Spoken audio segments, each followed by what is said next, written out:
Hello and welcome back, and if you're new here, welcome. My name is Lou. I am a full-time liveaboard sailor who has spent the last 5 and a bit years floating around the Mediterranean on a small sailboat with my husband.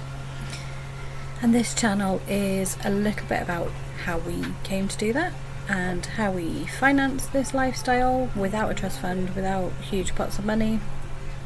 Our net worth is around about 200,000 between us, and a third of that roughly is tied up on the boat that we live on.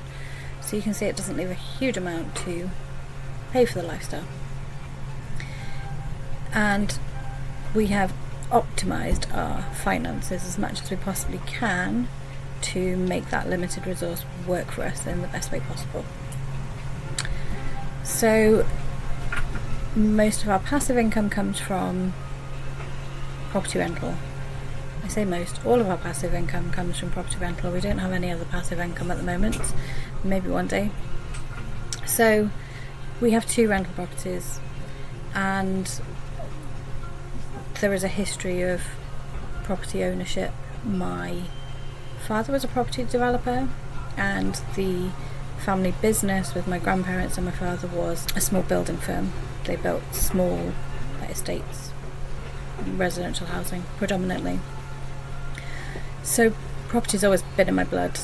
My earliest memory is of helping to build a house when I was about 3, and in my memory I was very helpful, but the reality is I was probably an absolute liability on the building site and a nightmare. But I can remember ripping this brick so hard because I was being helpful carrying it. Anyway, I digress. So property's always been very important, and it was always not drummed into me but proven by example that property is a really solid investment to make. It generally appreciates in value, or at least doesn't depreciate in value, and it can give you a great return. And it's bricks and mortar, it's something solid and tangible. So I purchased my first house when I was 19, which I sort of refer to as the best mistake I ever made. I was green and naive and didn't really know what I was doing, and only really did it because the house I was renting was being sold, and I'd only just moved out of home, and the mortgage turned out to be cheaper than the rent, and I didn't really want to have to find somewhere else to live. And the people that I was renting off organised the mortgage for me. Really dodgy in hindsight. It was an endowment mortgage, which they're not even allowed to sell anymore because they're so dodgy. But I was very green and very naive, and it just stumbled into it. But it's a happy ending because it's one of the best decisions I ever made. But I did have to work 3 jobs just to manage to afford everything. At 19, I didn't really have much of a social life anymore, but that's fine, I'm making up for it now. Not on the social life front. For God's sake.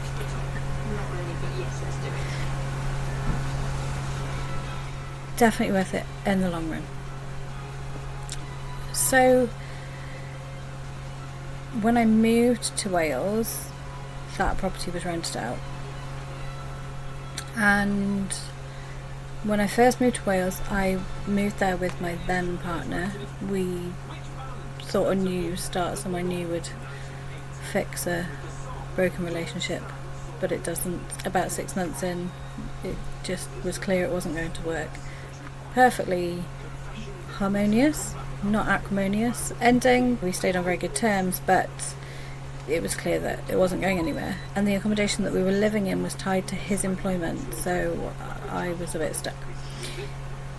At the time I was working on a caravan park. I was allowed to rent a caravan from them for the winter, but there was no guarantee that there would be anything available at the start of the next season. As it happens, they did let me stay on, but there was always real uncertainty, and also living in a caravan in rural Wales in the depths of winter is not for the faint of heart. I did 2 winters. We actually had the worst 2 winters on record. Winter 1, we were snowed in for 3 weeks, I think. We had a lot of snow, and we were fortunate that the guys from the haulage element of the business who used to haul the caravans around were able to get to us after about a week and able to take us up into the next village to go and get provisions and supplies, but it was pretty rough. So when it came to looking for my next property, I was a bit stuck because I already had a property in the Midlands that I was still paying a mortgage for, so that limits how much you can borrow, and I also wasn't earning a great deal. Working at the caravan park was horrendously badly paid, especially when you consider the number of hours that I did. It was awful. So I had very limited options. And so the next property that I bought is a little flat in Milford Haven. It was dirt cheap, really. It was around 60,000. And that is because it was leasehold.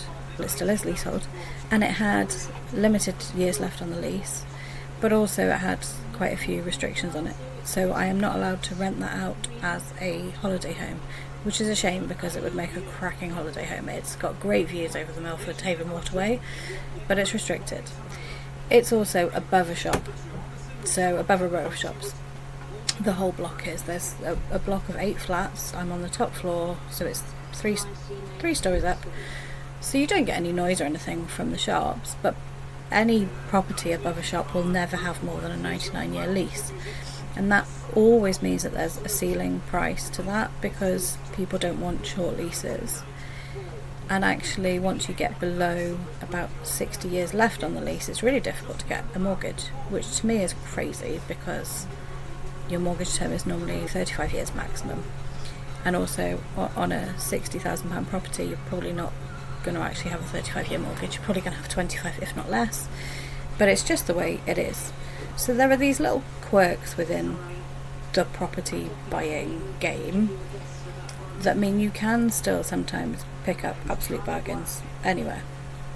So that property, if we were to rent it out at market rate now, would probably be earning us around about 600 to 650 a month. As it happens, we've got a tenant who's been in there for 8 years. We've only put his rent up nominally twice because he's a great tenant, and so it's more valuable to us that way, and we want to be nice landlords. So that property actually earns us a little less than 500 a month. And we did have a house that we purchased. Again, right place, right time. This was a house that had been used as a part exchange by somebody who was buying a new build, and the value that company had placed on it was really sky high for what it was. And I happened to get there at the time when they were just desperate to sell and get it off their hands, and they knew they were going to make a loss. And I picked it up for around about 100,000. Specifically as a buy-to-let, with a buy-to-let mortgage, because I'd just been given a small lump sum by my dad who'd sold his company, and I wanted to invest in another buy-to-let property. And by then my situation had changed quite a lot as well. The bank was quite happy to do that as a buy-to-let, and we did actually live in it temporarily whilst we found our house and just to get some work done and things.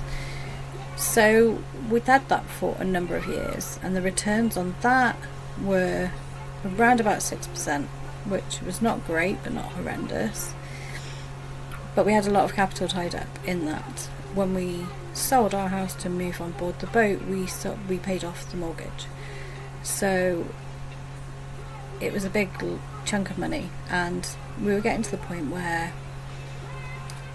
there'd been a few issues with roof tiles getting blown off, and we knew that at some point there was going to be an almighty storm and we were going to probably lose the roof, and it was going to be a replacement job, and we just didn't want the aggro. We wanted something with less maintenance, and we also at the same time had realised that our beloved grey lag was just too small for us.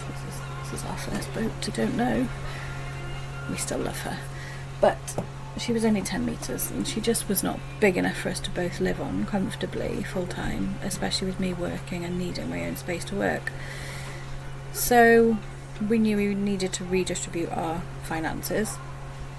So we sold that house and we used quite a big chunk of the money to buy this boat, which is a big upgrade to the old one. And then we used what was left over to buy another rental property, knowing that we wouldn't get as high a return. We knew that we could probably get something with a better percentage return, but in terms of how much we had left to actually invest, we knew we wouldn't get as much money back. But actually we've been relatively fortunate there. So we purchased a property unseen that was already let out, and again, if you know where to look, there are these gems hidden. Occasionally you stumble across them, and again, we were very lucky that we were in a position to proceed very quickly and we snapped it up. We actually saw it online, were introduced to it before it had actually been advertised, so yeah, we were pretty lucky there. But basically we paid 42,000 for a flat in Wishaw, just outside Glasgow, and at the time the rental income was somewhere around 300 a month, and it was tidy enough, but we knew that if we ever lost that tenant we would probably need to do some work to it. And what actually ended up happening was, after about 18 months, that tenant unfortunately got himself arrested, and it was made very clear to us that he was not going to be released. So we had to take possession, and it coincided with us travelling back to Scotland anyway to go and see family. What we hadn't planned for was staying there for 2 months. We literally had clothes with us for 4 days, but c'est la vie, and we ended up having to do a full renovation on that property. Everything had to be ripped out. It was stinking. I don't know what had happened to the tenant. He had started off being a really good tenant, and certainly the photos and the video that we saw when we purchased the place, it looked like he kept it tidy and what have you, but there'd obviously been some sort of deterioration for it to get into the state it was in when we took possession. So we ended up spending around about £8,000. Everything: carpets, bathroom, new kitchen. We did all of the work ourselves, and that now means that we've got a tenant in there who is paying closer to 600 a month. We actually have an agent for that property, so they take a cut of that, and it brings in around about 500 after they've taken their cut and VAT and what have you. And there is a factor fee to pay there, so it's a managed property in the sense of it's communally managed, so that takes a little bit of that away, but we certainly get a good percentage of return now on that property, and we always knew it had the potential to do that for us. So that's where our passive income comes from, and it gives us a little bit less than £1,000 a month. Some months even less if we pay our factor bill quarterly. Occasionally that's higher if there's been some sort of repair that we need to contribute towards, but you get the idea. And then on top of that, I work part-time, so I run my own small business, and I work as a virtual assistant for a number of clients, and I've engineered it in a way that I predominantly do most of my work in the winter months. In the summer I try not to take on additional work. I have a core group of regular clients who send me stuff regularly, and then in the winter I'll take on more project-based work. Any spare money, any money in savings, we try our best to make sure we get a decent return on that. So until recently we were getting close to 5% from CHIP. They've now changed the way they're set up, and we're getting 4 something percent, and we probably need to look at moving some of that at some point. And we have a mixture of money in stocks and shares and money that's in cash ISA, so that if we do have any big expenses we can get to that quickly. But we don't really leave money in our bank accounts other than a small amount for an unexpected bill that might come in. All of our money that we have is invested in one way or another to make sure that we always get a return on it. Our stocks and shares are in a stocks and shares ISA, and that is set up for automatic dividend reinvestment. So every time a dividend is paid, which is roughly quarterly if they pay them, that automatically buys us more shares. So that pot is always growing a little bit without us having to really do too much extra to make that work harder for us. So I think that covers everything. I think that covers all of the ways in which we try and save. A lot of that was last video. We are frugal, but we're not tight. So we still do the things that we want to do. We still go out for dinner and things, and we buy the things that we want to buy in the supermarket, for example. But we are conscious of what we spend, and we are deliberate about what we spend, and we will deliberately choose somewhere that is £15 ahead rather than £50 ahead, and still have a great experience. So that's a little bit about that. And next week I'm going to start talking about some of the planning aspects and all of the things that we had to consider before we did this. So I hope you've enjoyed this episode. It is a bit longer than normal. I apologise for that, and I will see you next time.